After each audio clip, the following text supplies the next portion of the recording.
पिछले 10 साल में 2014 के पहले 2004 से 14 भारत की अर्थव्यवस्था खस्ता हाल हो गई। निराशा नहीं होगी तो क्या होगा? 10 साल में महंगाई डबल डिजिट रही और इसलिए कुछ अगर अच्छा होता है तो निराशा और उभर करके आती है। और जिन्होंने बेरोजगारी दूर करने के वादे किए थे,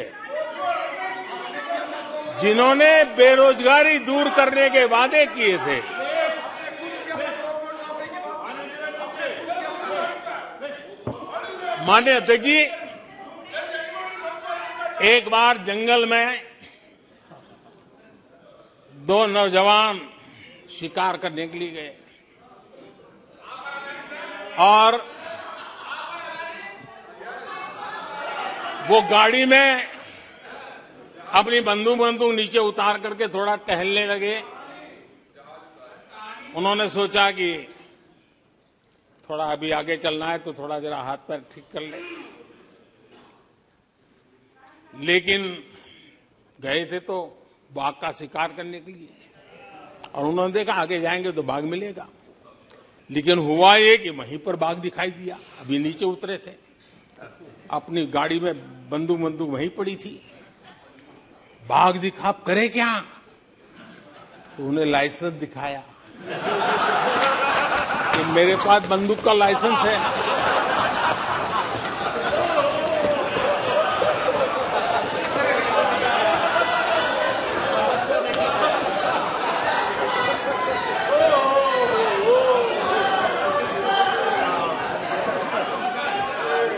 इन्होंने भी बेरोजगारी दूर करने के नाम पर एक कानून दिखाया, वो कानून बना दिया है। अरे देखो, कानून बना दिया है। ये इनके तरीके हैं, पल्ला झाड़ दिया।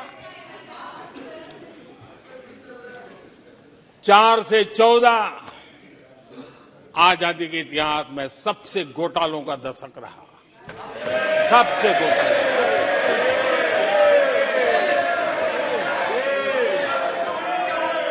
वही 10 साल, यूपीए के वो 10 साल, कश्मीर से कन्याकुमारी,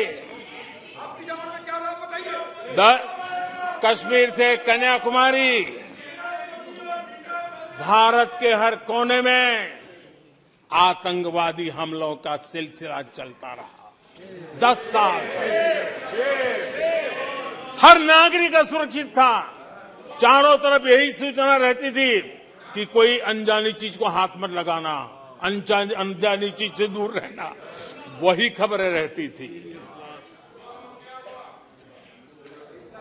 10 साल में जम्मू कश्मीर से लेकर नॉर्थ ईस्ट तक हिंसा ही हिंसा देश का शिकार हो गया था। उस 10 साल में भारत की आवाज ग्लोबल प्लेटफॉर्म पर इतनी कमजोर थी कि दुनिया सुनने तक तैयार नहीं। आदरणीय अध्यक्ष जी, इनकी निराशा का कारण ये भी है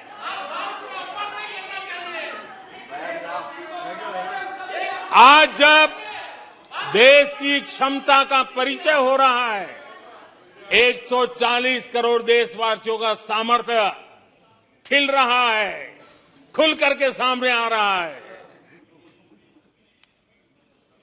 लेकिन देश का सामर्थ्य तो पहले भी था, लेकिन 4 से लेकर 14 तक इन्होंने वो अवसर गंवा दिया। और यूपीए की पहचान बन गई, हर मौके को मुसीबत में पलट दिया, हर मौके को मुसीबत में पलट दिया। जब टेक्नोलॉजी, इंफॉर्मेशन और टेक्नोलॉजी इंफॉर्मेशन का युग बड़ी तेजी से बढ़ रहा था, उछल रहा था, उसी समय ये 2G में फंसे रहे, मौका मुसीबत में। सिविल न्यूक्लियर डील हुआ, जब सिविल न्यूक्लियर डील की चर्चा थी, तब ये कैश फॉर वॉट में फंसे रहे। ये खेल चले। आदरणीय अध्यक्ष जी, 2010 में कॉमनवेल्थ गेम्स हुए। भारत को दुनिया के सामने, भारत की युवा सामर्थ्य को प्रस्तुत करना एक बहुत बड़ा अवसर था, लेकिन फिर मौका मुसीबत में, और CWG घोटाले में पूरा देश दुनिया में बदनाम हो गया। आदरणीय अध्यक्ष जी,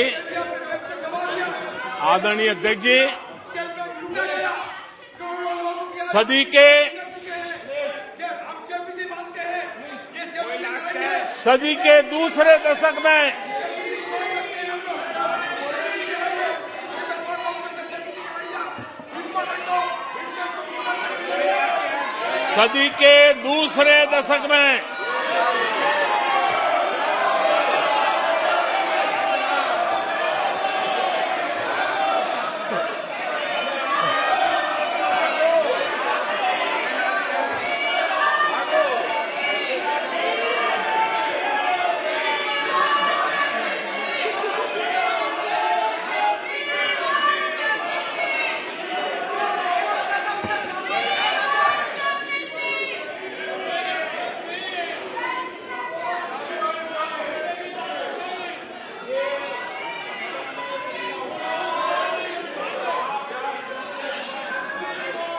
उचित नहीं है, ये संसदीय परंपराओं के अनुरूप नहीं है।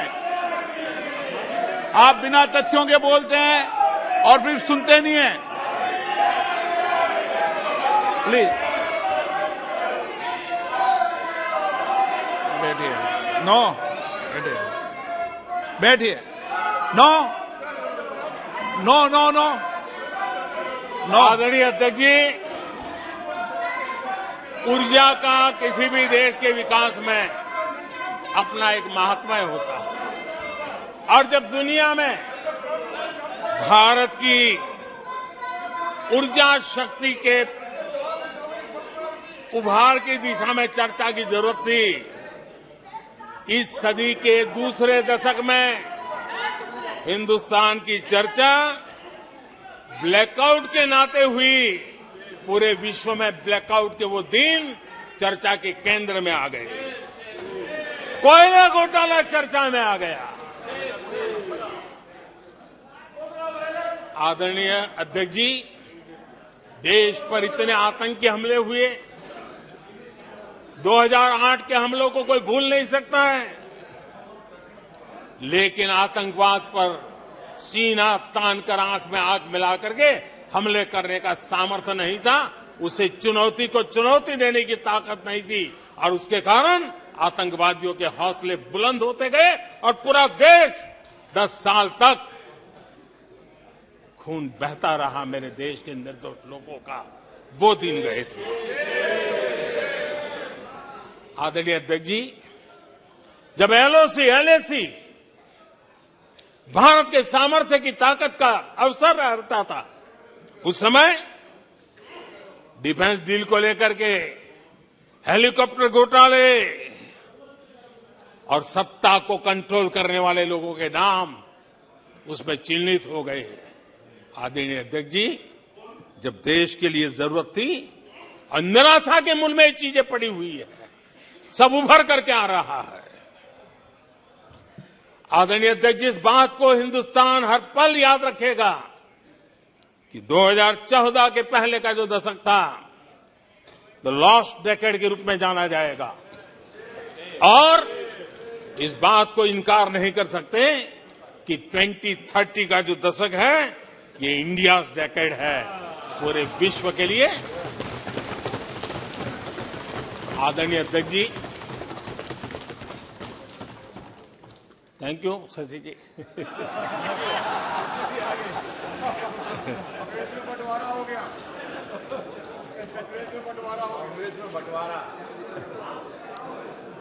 आदरणीय अध्यक्ष जी,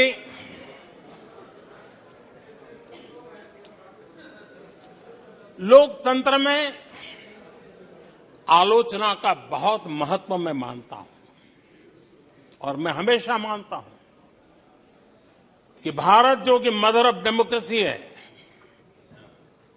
सदियों से हमारे यहां लोकतंत्र हमारी रगों में पनपा हुआ है और इसलिए मैं हमेशा मानता हूं कि आलोचना एक प्रकार से लोकतंत्र की मजबूती के लिए, लोकतंत्र के संवर्धन के लिए, लोकतंत्र के स्पिरिट के लिए आलोचना एक शुद्धि यज्ञ है। उस रूप में हम आलोचना को देखने वाले हैं। लेकिन दुर्भाग्य से बहुत दिनों से मैं इंतजार कर रहा हूं, कोई तो मेहनत करके आएगा, कोई तो एनालिसिस करके कोई आलोचना करेगा ताकि देश को कुछ लाभ हो। लेकिन 9 साल आलोचना ने आरोपों में गंवा दिए जिन्होंने, सिवाय आरोप, गाली गलौज, कुछ भी बोल दो, इसके सिवाय कुछ नहीं किया। गलत आरोप। और हाल ये चुनाव हार जाओ, ईवीएम खराब, दे दो गाली। चुनाव हार जाओ, चुनाव आयोग को गाली दे दो। क्या तरीका है? अगर कोर्ट में फैसला पक्ष में नहीं आया तो सुप्रीम कोर्ट को गाली दे दो, उसकी आलोचना कर दो। अगर भ्रष्टाचार की जांच हो रही है, अगर भ्रष्टाचार की जांच हो रही है,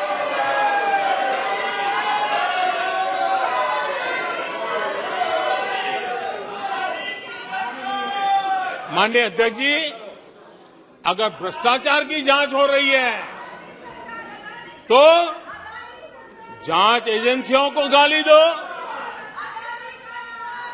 अगर सेना पराक्रम करे, सेना अपना शौर्य दिखाए और वो नैरेटिव देश के जन जन के अंदर एक नया विश्वास पैदा करे, तो सेना की आलोचना करो, सेना को गाली दो, सेना पर आरोप करो। कभी आर्थिक देश की प्रगति की खबरें आए, आर्थिक प्रगति की चर्चा हो, विश्व के सारे संस्थान भारत के आर्थिक गौरवगान करे, तो यहां से निकलो, आरबीआई को गाली दो, भारत के आर्थिक संस्थानों को गाली दो। आदरणीय अध्यक्ष जी, हमने 9 साल देखा है माननीय कंस्ट्रक्टिव क्रिटिसिज्म की जगह। माननीय आप सदन के नेता हैं, आप माननीय सदस्यों को समझा दें। लोकतंत्र के लिए जिसकी आवश्यकता ये है, संसदीय परंपरा के अनुरूप नहीं है कि बैठे बैठे बोलें। नो, गलत, नो, नो, आपने भी बोला है, गलत तरीका है ये। नो, बैठ जाइए, गलत तरीका है। ना, जब सदन के नेता बोल रहे हैं तो आपको मर्यादा से सुनना चाहिए। प्लीज बैठिए। माननीय प्रधानमंत्री जी। माननीय अध्यक्ष जी, पिछले 9 साल हमने देखा है कुछ लोगों की बैंक्रप्सी को देखा है कि कंस्ट्रक्टिव क्रिटिसिज्म की जगह कंपल्सिव क्रिटिक्स ने ले ली है और ये कंपल्सिव क्रिटिक्स इसी में डूबे हुए हैं, खोए हुए हैं। माननीय अध्यक्ष जी, सदन में भ्रष्टाचार की जांच करने वाली एजेंसियों के बारे में बहुत कुछ कहा गया और मैंने देखा कि बहुत सारे विपक्ष के लोग इस विषय में सूर मिला रहे थे। मिले मेरा तेरा सूर।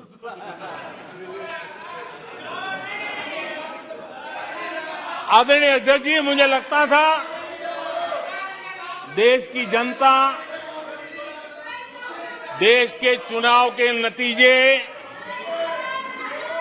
ऐसे लोगों को जरूर एक मंच पर लाएंगे,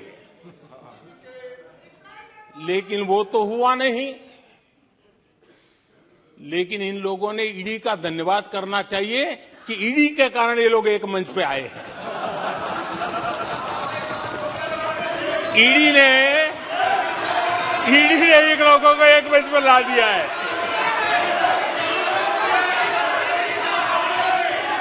और इसलिए जो काम देश के मतदाता नहीं कर पाए,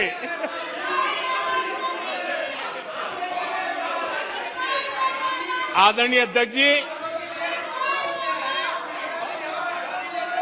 मैं कई बार सुन रहा हूं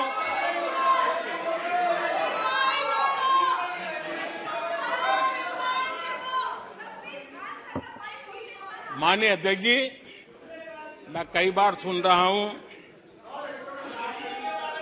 यहां कुछ लोगों को हार्वर्ड स्टडी का बड़ा क्रेज है। हार्वर्ड स्टडी है, बड़ा क्रेज है। कोरोना काल में ऐसा ही कहा गया था और कांग्रेस ने कहा था कि भारत की बर्बादी पर हार्वर्ड में केस स्टडी होगी, ऐसा कहा था।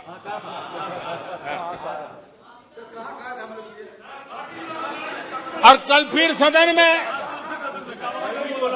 हार्वर्ड यूनिवर्सिटी में स्टडी की बात कल फिर हुई। लेकिन माननीय अध्यक्ष जी, बीते वर्षों में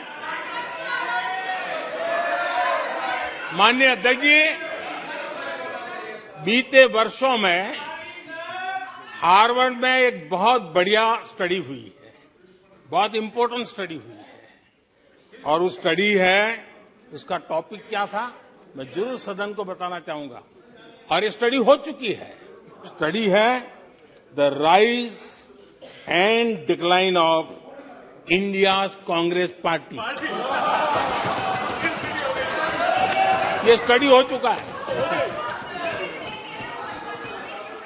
और मुझे विश्वास है अध्यक्ष जी, मुझे विश्वास है भविष्य में कांग्रेस की बर्बादी पर सिर्फ हार्वर्ड नहीं, बड़े बड़े विश्वविद्यालयों में अध्ययन होना ही होना है और डुबाने वाले लोगों पर भी होने वाला है। आदरणीय अध्यक्ष जी, मैं ऐसे लोगों के लिए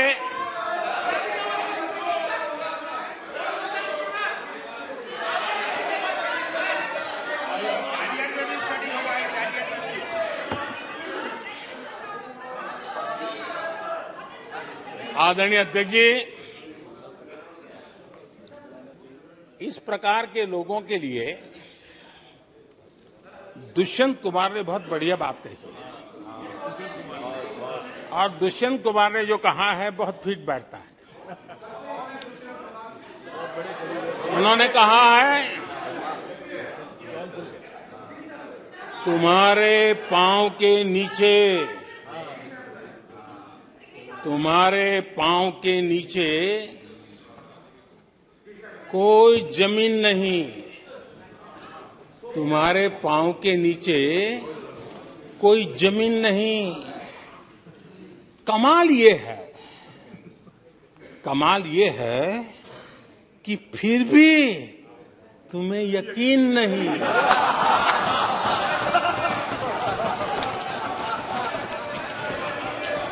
माननीय अध्यक्ष जी,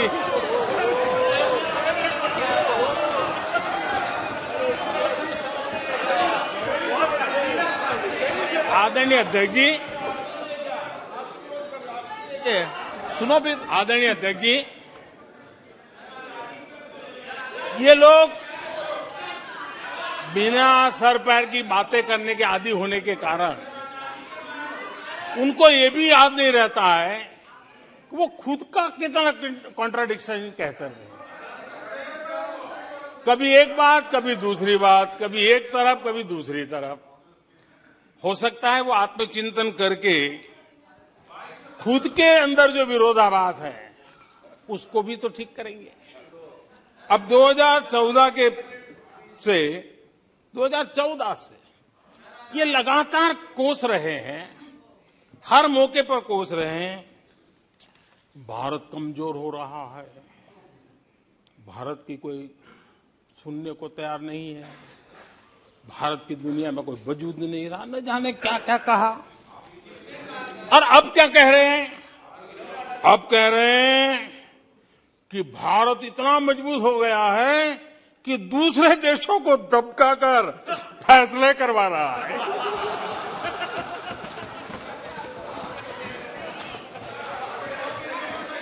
अरे पहले ये तो तय करो भाई कि भारत कमजोर हुआ है कि मजबूत हुआ है। माननीय अध्यक्ष जी,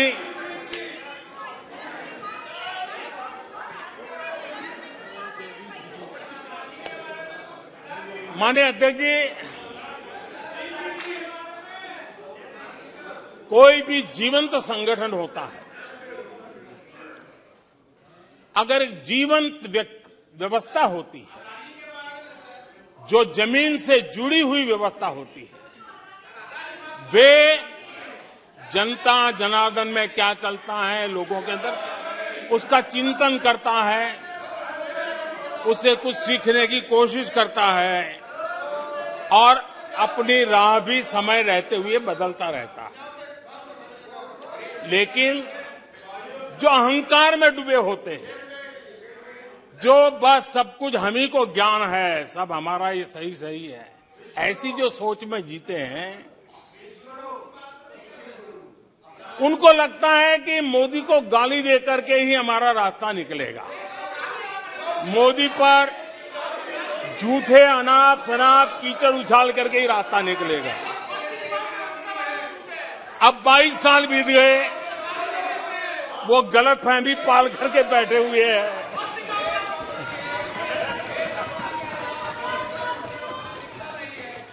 आदरणीय अध्यक्ष जी, मोदी पे भरोसा अखबार की सुर्खियों से पैदा नहीं हुआ है। मोदी पे ये भरोसा टीवी पर चमकते चेहरों से नहीं हुआ है। जीवन खपा दिया है, पल पल खपा दी है, देश के लोगों के लिए खपा दी है, देश के उज्जवल भविष्य के लिए खपा दी है।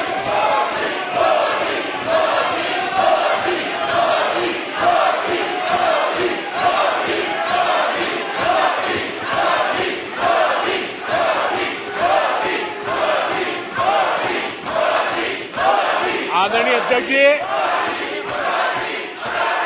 आदरणीय अध्यक्ष जी,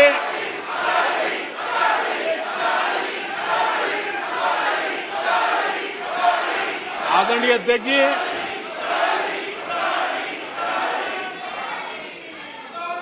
जो देशवासियों का मोदी पर भरोसा है, ये इनकी समझ के दायरे से बाहर है और समझ के दायरे से भी काफी ऊपर है।